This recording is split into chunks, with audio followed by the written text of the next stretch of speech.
જય શ્રી કૃષ્ણ મિત્રો, નિત્ય સત્સંગમાં આપ સૌનું સ્વાગત છે।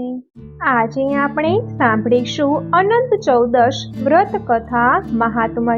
જો આ વિડીયો તમને પસંદ પડે તો લાઈક અને શેર કરી ચેનલને સબસ્ક્રાઇબ જરૂરથી કરજો। અગ્નિ પુરાણ પ્રમાણે હિન્દુ પંચાંગ અનુસાર ભાદરવા મહિનાના સુદ પક્ષની 14 તિથિએ અનંત ચૌદશનો પર્વ ઉજવવામાં આવે છે। આ દિવસે ભગવાન વિષ્ણુની પૂજા કરવામાં આવે છે તથા આ દિવસે ગણેશના વિસર્જન સાથે 10 દિવસના ગણેશ ઉત્સવનું સમાપન થાય છે। માન્યતા છે કે મહાભારત કાળમાં આ વ્રતની શરૂઆત થઈ હતી, જ્યારે પાંડવો જુગારમાં પોતાનું રાજ્ય ગુમાવીને વન ભટકી રહ્યા હતા, ત્યારે ભગવાન શ્રી કૃષ્ણએ તેમને અનંત ચૌદશ વ્રત કરવા માટે કહ્યું હતું।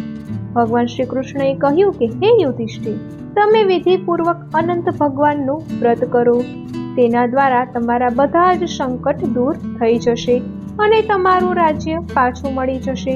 શ્રી કૃષ્ણની આજ્ઞાથી યુધિષ્ઠિરે અનંત ભગવાનનું વ્રત કર્યું હતું, જેના પ્રભાવથી પાંડવો મહાભારતના યુદ્ધમાં વિજયી બન્યા અને તેમને તેમનું રાજ્ય પાછું મળ્યું।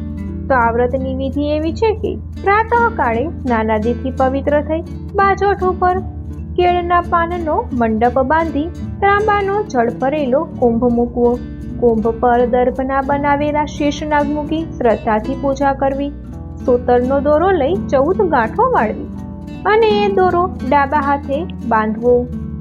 કાંડા ઉપર બાંધવામાં આવેલા આ દોરાને જ અનંત કહેવામાં આવે છે। ભગવાન વિષ્ણુના સ્વરૂપ માનવામાં આવતા આ દોરાને રક્ષાસૂત્ર પણ કહેવામાં આવે છે। આ 14 ગાંઠ ભગવાન શ્રી હરિના 14 લોકનું પ્રતીક માનવામાં આવે છે। અનંત રૂપી દોરાને પૂજામાં ભગવાન વિષ્ણુ ઉપર અર્પણ કરી વ્રતીએ પોતાના કાંડે બાંધવો જોઈએ। વ્રતના દિવસે જાગરણ કરવું જોઈએ। શક્ય હોય તો નમક ન ખાવું જોઈએ, ભગવાન વિષ્ણુનું ધ્યાન કરવું જોઈએ, બ્રહ્મ ભોજન કરાવવું જોઈએ, ગોદાન કરવું જોઈએ, કોરા વસ્ત્રનું દાન કરવું જોઈએ। ધન અને સંતાનની કામના માટે આ વ્રત કરવામાં આવે છે। માન્યતા છે કે આ અનંત ચૌદશ વ્યક્તિ ઉપર આવતા બધા જ સંકટોથી વ્યક્તિની રક્ષા કરે છે। આ અનંત દોરો ભગવાન વિષ્ણુને પ્રસન્ન કરનાર તથા અનંત ફળ આપનાર છે। શાસ્ત્રો પ્રમાણે આ વ્રત બધા જ પ્રકારે કષ્ટોમાંથી મુક્તિ આપે છે, વિપત્તિઓથી બહાર લાવે છે। મહાભારત પ્રમાણે આ વ્રત કરવાથી દરિદ્રતાનો નાશ થાય છે અને ગ્રહોની બાધા પણ દૂર થઈ જાય છે। તો મિત્રો, આ હતી અનંત ચૌદશના વ્રતની વિધિ તથા મહાત્મય। હવે આપણે સાંભળીએ ભગવાન શ્રી કૃષ્ણએ યુધિષ્ઠિરને કહેલી અનંત ચૌદશની વ્રત કથા। પ્રાચીન કાળમાં પદ્મનગરમાં ભદ્રેક નામે એક બ્રાહ્મણ તેની ભદ્રા નામની પત્ની સાથે રહેતો હતો। સંતાનમાં એક પુત્રી હતી, પુત્રીનું નામ મેઘા હતું। પુત્રી 5 વર્ષની થઈ ત્યારે ભદ્રા પરલોક ગઈ, તેથી ભદ્રિકે ફરી લગ્ન કર્યા। નવી પત્ની અશાંતિનો અવતાર હતી, ઈર્ષાની ભરેલી હતી, તેથી તેનું નામ અનસૂયા હોવા છતાં બધા તેને અસૂયા કહેતા। અસૂયાએ ઘરમાં પગ મૂકતા જ ધણીને વશમાં કરી લીધો અને 5 વર્ષની મેઘા પર છાણા થાપવા માંડ્યા। મેઘા પર દુઃખના ઝાડવા ઉગ્યા। દિવસે ઢસરડો અને રાત્રે ઉજાગરો કરતી મેઘા મોટી થઈ। પુત્રીનો યૌવન કાળ આવતા ભદ્રિકને તેના હાથ પીડા કરી દેવાની ચિંતા સતાવા લાગી, પરંતુ અસૂયા દહેજમાં કાળી કોડી પણ આપવા તૈયાર ન હતી, તેથી મેઘાનો હાથ પકડવા કોઈ આગળ આવતું ન હતું। એક દિવસ વૃષભ નામે એક મુનિ ભદ્રિકના ઘેર આવ્યા અને મેઘા સાથે પરણવાની ઈચ્છા વ્યક્ત કરી।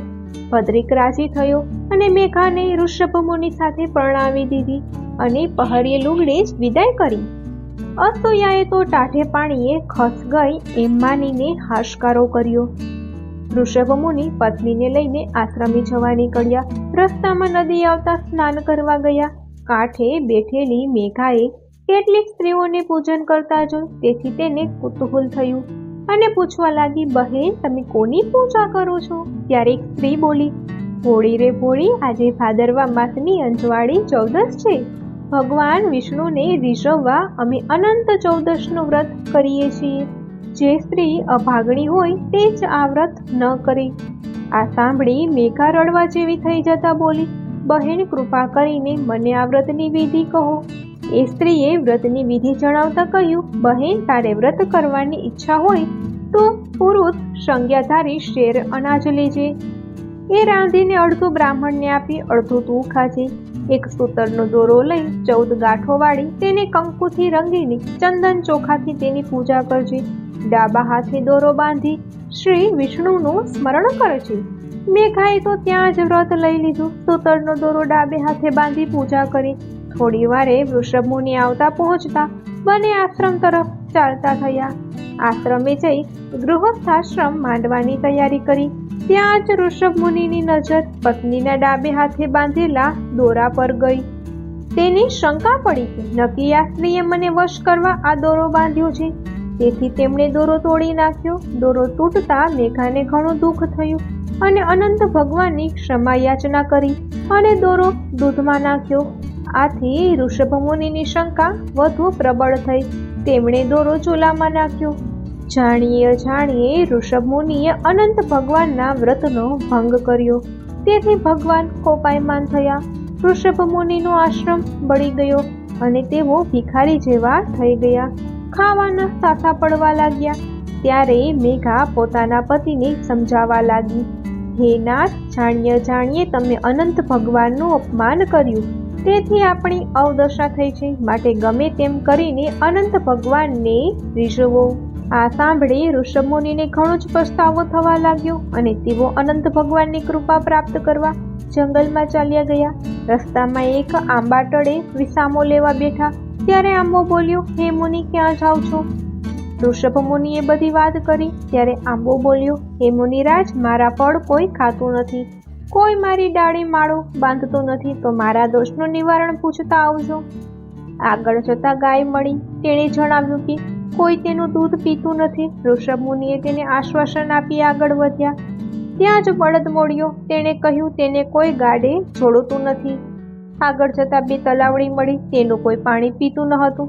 આગળ જતા ગધેડો અને હાથી મળ્યા. તે બંને પણ દુઃખી હતા. ઋષભ મુનિ બધાને આશ્વાસન આપી આગળ વધ્યા. જંગલમાં બધે અનંત ભગવાનની શોધ કરી, પણ ક્યાંય ભગવાન ન મળ્યા. દીન બનીને જિંદગી જીવવા કરતા મોત ભલું એમ વિચારીને ગળે ફાંસો ખાવા તૈયાર થયા. ત્યાં જ એક બ્રાહ્મણ આવી ચડ્યો. આત્મહત્યા ઘોર પાપ છે એમ કહી દુઃખનું કારણ પૂછ્યું. ત્યારે મુનિએ કહ્યું કે હું રખડીને થાક્યો, પણ ક્યાંય અનંત ભગવાન મળતા નથી, માટે મારે મરી જવું છે. ત્યારે બ્રાહ્મણ મંદ મંદ સ્મિત કરતા બોલ્યો, અનંત ભગવાનના દર્શન કરવા હોય તો મારી સાથે આવ. બ્રાહ્મણ ઋષભ મુનિને એક ગુફામાં લઈ ગયો. ત્યાં સાક્ષાત અનંત ભગવાન શંખ, ચક્ર, ગદા અને પદ્મ ધારણ કરી બિરાજ્યા હતા. મુનિ તો લાકડીની જેમ પગમાં ઢળી પડીને કરગરવા લાગ્યા. ત્યારે અનંત ભગવાને મુનિના તમામ દોષ માફ કરી આશીર્વાદ આપતા કહ્યું, હે મુનિ, હવે તમે આશ્રમે સીધાઓ, શ્રદ્ધાથી મારું વ્રત કરજો, સુખી થશો. ઋષભ મુનિએ વ્રત કરવાનો સંકલ્પ કર્યો. પછી રસ્તે જે મળ્યા હતા તે બધાના દુઃખનું નિવારણ પૂછ્યું. ત્યારે અનંત ભગવાન બોલ્યા, હે મુનિ, એ બધાને ગયા જન્મના પાપ નડે છે. આંબો ગયે જન્મે અત્યંત વિદ્વાન બ્રાહ્મણ હતો, પણ પોતાનું જ્ઞાન ઓછું થઈ જવાને બીકે કોઈને વિદ્યાનું દાન કર્યું ન હતું. તમે તે આંબાના ફળ તોડજો, તેથી તેનું દુઃખ દૂર થશે. ગાય પૃથ્વી હતી, બળદ ધર્મ હતો, તલાવડીઓ ગયા જન્મે બ્રાહ્મણીઓ હતી, પણ કોઈને દાન ન કર્યું હોવાથી કોઈ તેનું પાણી પીતું નથી. ગધેડો ક્રોધી બ્રાહ્મણ હતો, હાથી અભિમાની રાજા હતો, અને જે બ્રાહ્મણ મળ્યો તે હું પોતે હતો. હવે આશ્રમે સીધાવો. ઋષભ મુનિ અનંત ભગવાનનું સ્મરણ કરતા કરતા ઘેર પાછા ફર્યા અને ભાદરવા માસની અંજવાળી 14 આવતા પતિ પત્ની બંનેએ વ્રત કર્યું. વ્રતના પ્રતાપે સમૃદ્ધિ વધી. સમય જતા મેઘાએ જ્ઞાની પુત્રને જન્મ આપ્યો. હે અનંત પ્રભુ, તમે જેમ મેઘાને ફળ્યા, ઋષભ મુનિને ફળ્યા, તેમ વ્રત કરનાર સૌને ફળજો. જય શ્રી અનંત ભગવાન. તો મિત્રો, આ હતી અનંત ચૌદશની કથા. જો આ માહિતી તમને પસંદ પડી હોય તો વિડીયોને લાઈક અને શેર કરી ચેનલને સબસ્ક્રાઇબ જરૂરથી કરજો. જય શ્રી કૃષ્ણ.